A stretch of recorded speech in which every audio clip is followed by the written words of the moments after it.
it's Sharon Armstrong, your Stampin' Up! Demonstrator. I have another fun card to share with you today based on an inspiration card from my recent Alaskan cruise swaps that I just got back from. I hope you like what my card looks like. I mean, I loved her card. That's what inspired me. That's why I picked it. This is my card. Let me know what you think. If you give me a thumbs up, I'll know that you really liked my card. If you have not subscribed to my channel, please do so below. And after you do that, hit the little bell and you'll be notified the next time I upload a video. So here comes my card. So I received this card as one of my swap cards on a recent Alaska cruise. And it's a really fun fold. And since I didn't have the instructions, I kind of had to figure it out myself. But I have to share this with you because, so I opened it up wrong. Look how cute that is. Adorable. And since I didn't have the instructions, I had to kind of figure it out myself. So I want to show you my process of what I did. And my card looks a lot different, but remember, that was my inspiration card. I decided to have mine do this instead. So still the same concept, but I hadn't used the Healing Hug stamp set and I really wanted to use it. So my card is different, but it's still the same concept. So let me just show you what I did. So I opened up the card and I traced it just to try to understand the fold. And once I figured it out, I cut off the pieces, and then this will be the flap that comes in. So let me show you what I mean.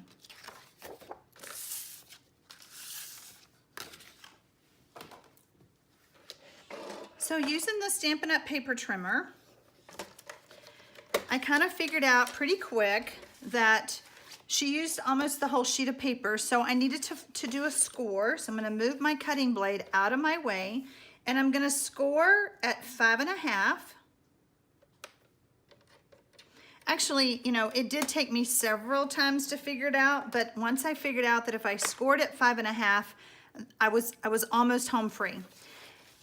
And so then she scored at 2 1/8.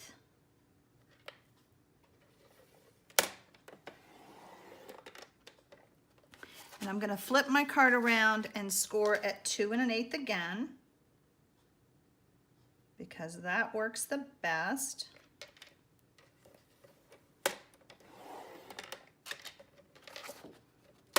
And then use the paper cutter to cut off the ends. So I'm not gonna cut off the flaps on the video. I'm gonna go ahead and pull out the one that I've already cut out. So this is what I mean. So basically, you know, you're gonna cut off the corners. Oh, that got a little bent. I had everything in my little tray. So, okay, so kind of fix that a little bit. I have my pieces.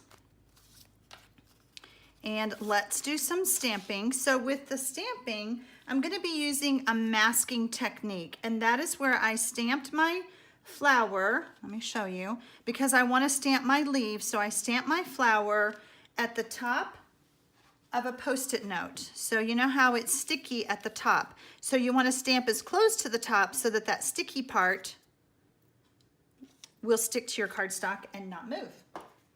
So I'm going to go ahead and stamp my flower. I'm using Daffodil Delight. And stamp it about right there. By the way, I don't use labels on my clear block or my clear mount stamps because I have issues with them sticking to the block. I know some people don't, but I do. And so as a tip, for me, I know the flower, the rose goes that way. So I mount it on my stamp and I have my initials just with a label maker on my blocks. So I always have that label facing me. That's the bottom of the stamp. So hope that little tip helps you as well. So now I'm gonna take my mask and I'm gonna place it over. And when you cut out the mask, I hope you can see it. Let me pick it up. I kind of cut a little bit less so that it will, the leaves will bud up better. Otherwise, you kind of have a little bit of a gap. I hope that makes sense. And I know that we don't normally have Coastal Cabana leaves, but when I was designing this card, I decided that I wanted to use the Tea Room Designer Series paper. And of course it had, this was the color that was in there, was the Coastal Cabana. So I was like, well, Coastal Cabana leaves it is. So there you go. Okay, so that is a perfect example. Let me just show you since it happened. I'm the queen of boo-boos and I love to fix things, but I also like to point them out because if I'm gonna do it, you might do it. So can you see how I didn't quite trim that enough? And you see that little space. It's okay. I'm not gonna stress about it, but it is a good teaching point for you. This one I trimmed the flower down enough. So how would I fix that the next time? I would just simply move that down, and that way it would bud up better. So great visual for you to understand what I was talking about. So there you go. All right, so I'm not gonna fix it. I'm perfectly okay with it. I'm gonna bring in my sentiment, and this one says, sending you hugs, sending you healing hugs. And I'm gonna say that one more time. Sending you healing vibes. There's no hug in that word. Okay, so now we have that done. I'm gonna bring in this is actually Bermuda Bay ribbon, but I think it matches just fine. And I'm going to use it on this card and grab my scissors. And I just decided it needed a little bit of ribbon, a little bit of color. I'm gonna add some adhesive, add some adhesive to the back of my card, because it's going to mount on a piece of crushed curry. And I'm gonna pick this back up and place my ribbon and just tack it down like that.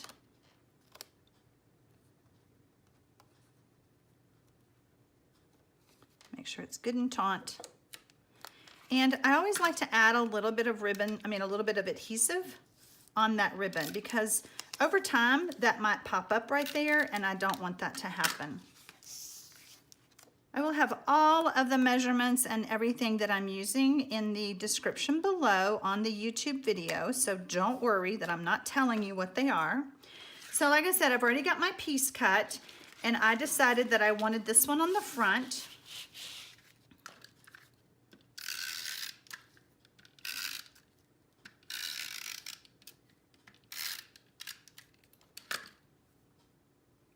And so now I'm gonna add it to my flap. I'm gonna go ahead and fold that down.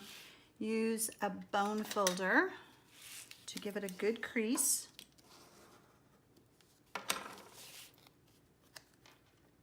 Center that. Okay, I'm gonna move this back out of the way and I'm gonna crease my sides. And while I could have made my card exactly like hers, I'm really pushing myself to see something that inspires me and then make it my own. So I was pretty happy with how mine turned out, although I love hers. It was a fellow demonstrator on the cruise that did this card. So now what I want to do is I want to put, and all I've done is cut a piece of the Designer Series paper, and then again I'll have the measurements, and then I'm going to use one side for the one side of my panels and use the other side for the other.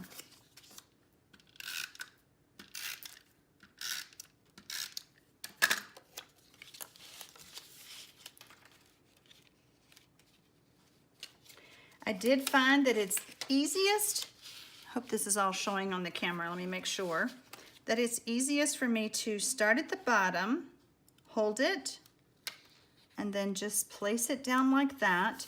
When I started at the top, I got crooked at the bottom. So maybe you're better than me and you'll do it better, but I'm just saying that's just what worked for me when I made this card.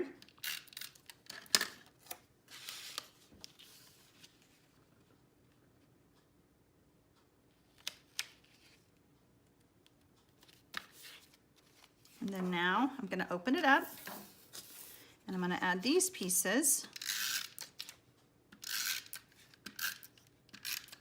Don't you just love snail? It's just so fun.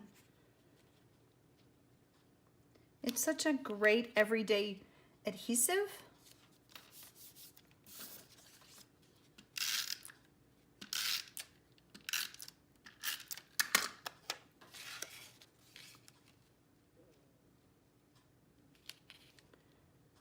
And now the last thing we're gonna do is stamp our other sentiment on the inside.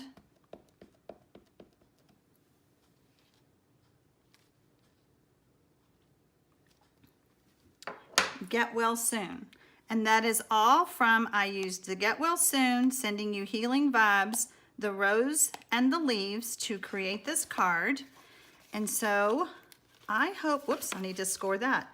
So there's a little bit, because there's extra cardstock underneath, you'll need to close it and give it a good crease with your bone folder. That really helps keep that closed. So I hope you like my card. I know I loved her card, but I'm pretty happy with how it turned out. So thanks for watching, guys, and I hope you will make one of these cards. What do you think? I was pretty happy with my card. I was happy that it turned out totally different, and that's what we need to do. Go to Pinterest, go to blogs, watch these YouTube videos, and then be inspired to come up with your own design. So thank you so much for taking the time out of your day to spend it with me.